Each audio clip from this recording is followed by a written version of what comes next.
Hello, I hope you are having a good start in 2021, and today I'm going to talk about creating good practice habits. Setting goals and creating habits are two different approaches to achieve development and progress. I believe both processes are valuable to keep life, studies, or financial affairs on track. Therefore, making use of goals and habits might change the way you develop your own skills. I am Bruno Ferreira, and in this video I will list 10 practice habits to help you stay on track with your guitar practicing and achieve your goals. Creating habits is a system we use to achieve something, whereas setting goals is the fuel for our motivation, and both work differently, as I am about to explain. When we only set goals as a process to achieve an objective, we are not actually defining how we do it. We are only focused on the destination. Also, goals are one-time events that once we achieve them, they no longer work as a motivation to keep on going. If you create a system instead, you focus more on how that process will affect your results, and you develop a way to achieve an objective or a goal. You might also enjoy more the process until its destination. You and I already have a goal, a vision of where we want to be. But to stay motivated, it is very important to set small waypoints for the short-term goals to keep focus and never deviate from our course. For instance, say you've always dreamed of playing the Rossiniana No. 1, but just looking at the sheet music it makes you think you will never be able to do it. That is not true. Start by learning Giuliani's studies, for example. A lot of musical material used by Giuliani in his Rossiniana is also present in his studies, but at a much more accessible level. If you learn a few of these studies, you will be closer to your objective by the end of it. Another hard but rewarding way of achieving your goals is to be consistent and regular in your guitar practice. It is difficult to make good habits stick, and procrastination is always there looking for you to take out of your course. There are 3 things you can do to fight this struggle. Keeping track of how frequently you are practicing is one good way of not relaxing. Make a table with the days of the week or month and tick it whenever you practice. I did this with my workout, and it feels rewarding to tick that box right after finishing working out. This way you won't have to think about what to do on the next day. If you lead yourself through the week towards a short-term goal, it will be easier to keep on track. Not having something on your to-do list is the fastest way to fill your agenda with other things, such as watching Netflix or scroll on social media. Consistency is one of the most difficult habits to stick with. But believe me, being consistent is so much more important than practicing an entire day for hours. Don't underestimate the power of practicing 10 minutes a day for a long period of time.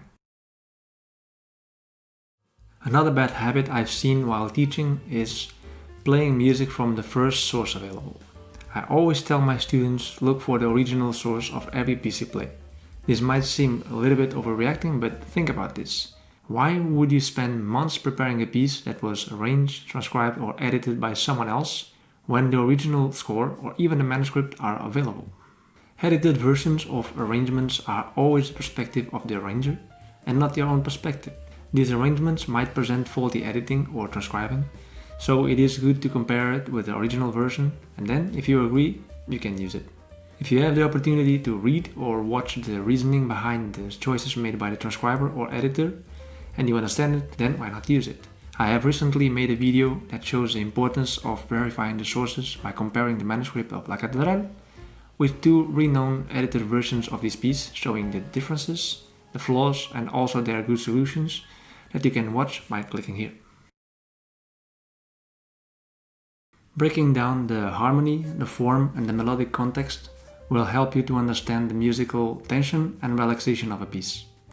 It also boosts the memorization of all components, and that saves a lot of physical practice to learn how to play it by heart.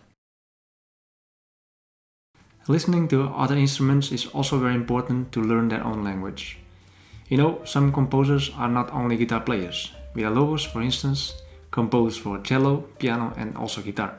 So, whenever you play his music, you should have this in mind in your interpretation and explore the sounds of other instruments on your guitar, if that makes sense to you.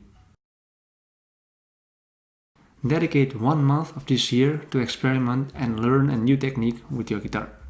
It could be slurs, harmonics, tremolo, and strumming, whatever you want to learn. Focus on that technique for that month consistently, and if you still think you need more time to master it, Add exercises that employ the technique to your daily practice routine. You'll see how fast you will master it. Worse than not practicing consistently is practicing without progress awareness. I always look at my improvement as an equation like this. Musical quality of day 2 must be higher than musical quality of day 1. We must be constantly looking for improving our sound and music quality, and there is no better way of doing it than recording. It is very difficult to judge our own sound at the moment we play.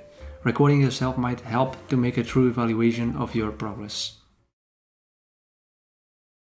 This depends on your level, of course.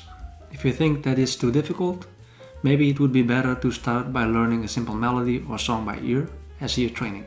The idea is to keep your hearing sensors in shape and accurate. The habit of transcribing might help you with learning and memorizing faster in the long term. I discovered this very late in my music education. I wish I had learned earlier that playing relaxed is directly related to how your music sounds like. Watch all the great musicians of any instrument, the music flows through their fingers so seamlessly. And that is what you and I have to strive for.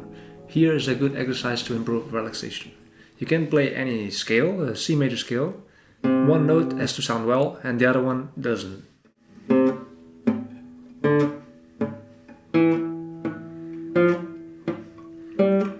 And this will force you to play half time in tension to make it sound right, and the other half time to play relaxed.